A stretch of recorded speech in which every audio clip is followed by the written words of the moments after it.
বলছি গুরুদেব আমার ব্যবসাটা অনেক বড় হবে না? হ্যাঁ আরে হ্যাঁ গো ফুটু বাবা, আমি তো বললাম তোমার ব্যবসা পুরো ফুলে ফেপে উঠবে। এই নারকেলটাকে দোকানের এক কোনায় রেখে দেবে আর রোজ ধূপ ধুনো দেবে, ঠিক আছে? আর তাহলেই দেখবে তোমার দোকানে পুরো খরিদ্দারের লাইন পড়ে যাবে। বাবা পুজো তো হয়ে গেছে, তাহলে এবার আমি বাজি ফাটাবো? আরে হ্যাঁ রে বলে হ্যাঁ, যা যা, যা বাজি ফাটিয়ে পুরো গার মেরে দেখি।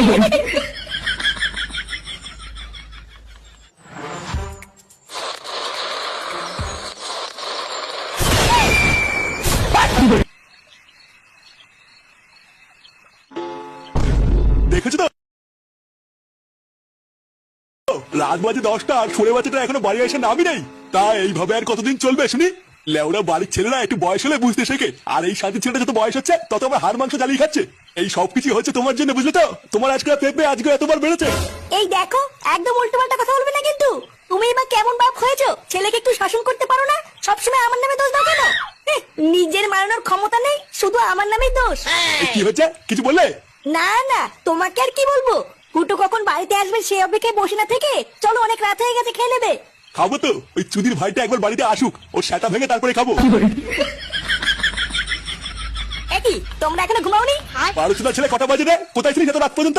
কোথায় আর যাবো, ক্লাবেই বসেছিলাম। ক্লাবে বসেছিলিস মানে? শুনে বাচ্চা, তোর কি আর কোনো কাজ বাজ নাই?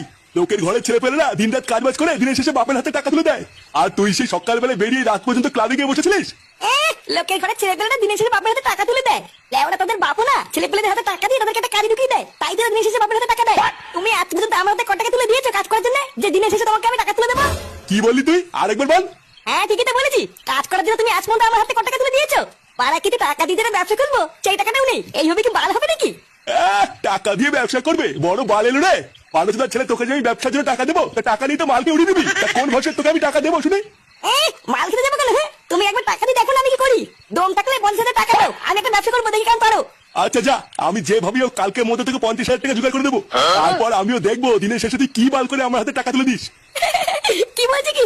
তুমি আমাকে 50,000 টাকা দেবে? হ্যাঁ গো, তুমি এসব কি বলছো? তোমার মাথা ঠিক আছে তো? 50,000 টাকা তুমি অত টাকা কোথা থেকে পাবে? অত তোমার জানা লাগবে না, একবার যখন বলেছি দেবো তখন ঠিক জোগাড় করে দেবো। তারপর আমিও দেখবো কাজ করে আমার হাতে ক টাকা তুলে দেয়। তার টাকাটা যে কালকে আমি দেবো, টাকাটা পেয়ে কি ব্যবসা করবি কিছু ভেবেছিস? হ্যাঁ উনি তুমি ভেবো না, ওইসব আমার ভাবা আছে। আমি তো অনেকদিন আগে থেকে ভেবে রেখেছি, হাতে কিছু টাকা আসলে আইসক্রিমের ব্যবসা করবো। কি এই শীতকালে আইসক্রিম? ও বাড়া, আমার বোঝা হয়ে গেছে তোর ব্যবসার গান মারা ছাড়া। গান মারা যাবে কেন? একবার টাকাটা হাতে দিয়ে দেখো না আমি কি করি। ওদের বাল ব্যবসা করে পুরো সাটা চিনে ফেলবো।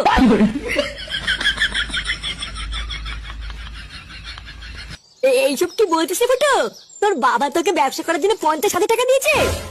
আরে হ্যাঁ রে, মানে হ্যাঁ, তারাই তো কি বলছি। আর শুধু তাই না, আমি ব্যবসা করার জন্য নতুন একটা দোকান ভাড়া নিয়েছি।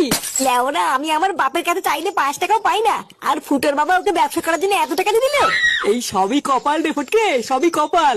আমরা কি কখনো ভেবেছিলাম যে আমাদের ফুটু একদিন এত বড় একটা ব্যবসা করবে? বলছি ভাই ফুটো, তোর দোকানে আমাকে একটা কাজ নিবি ভাই? তুই তো খুব ভালো করে জানিস আমার ফ্যামিলির কি অবস্থা, আমার একটা কাজের কতটা দরকার। হ্যাঁ রে ফুটু, আমারও না একটা কাজের খুবই দরকার, বুঝলি? লেওড়া ল্যাংচের মতন আমাকে একটু কাজ নিস রে ভাই, তাহলে আমার খুবই উপকার হবে। ভোদার বালগুলো, তোরা সব ফুটোর সাথে কাজে ঢুকে যাবি আর আমি একা একা বসে বসে মাছ ফিরবো? ফুটো, পল্টুয়ার ল্যাংচার মতন আমিও কিন্তু তোর সাথে কাজ করবো। আরে লেওড়া হ্যাঁ রে বড়া হ্যাঁ, চোদনাগুলো তোরা তো চাপ নিতিস কেন? আমরা সবাই একসাথেই কাজ করবো। নে নে, বেশি মারি সময় নষ্ট না করে তাড়াতাড়ি চল। লেওড়া ওইদিকে তো আজকে আবার দোকান উদ্বোধন করতে হবে। কি বলছিস রে ফুটো, আজকেই তোর দোকান উদ্বোধন হবে? হ্যাঁ রে লেওড়া, তা নাই তো কি বলছি, তাড়াতাড়ি চল। দোকান উদ্বোধনের পরে তোদের জন্য মাল এনেছি, আর সাথে প্রচুর বাজিও এনেছি, মাল খাবার বাজি ফাটাবো। আরে চলুন ফুটু, এ তো শুনে মনে হচ্ছে বিশাল আয়োজন। হ্যাঁ রে বড়া হ্যাঁ, চল চল।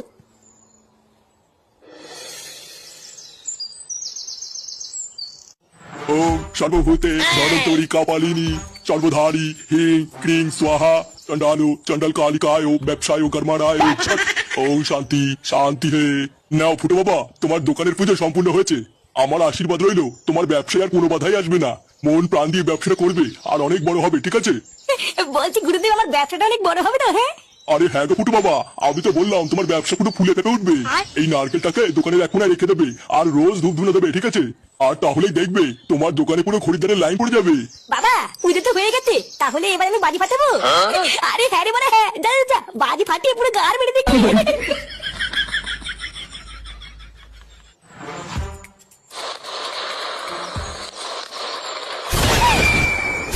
खत्म bye bye tata goodbye गया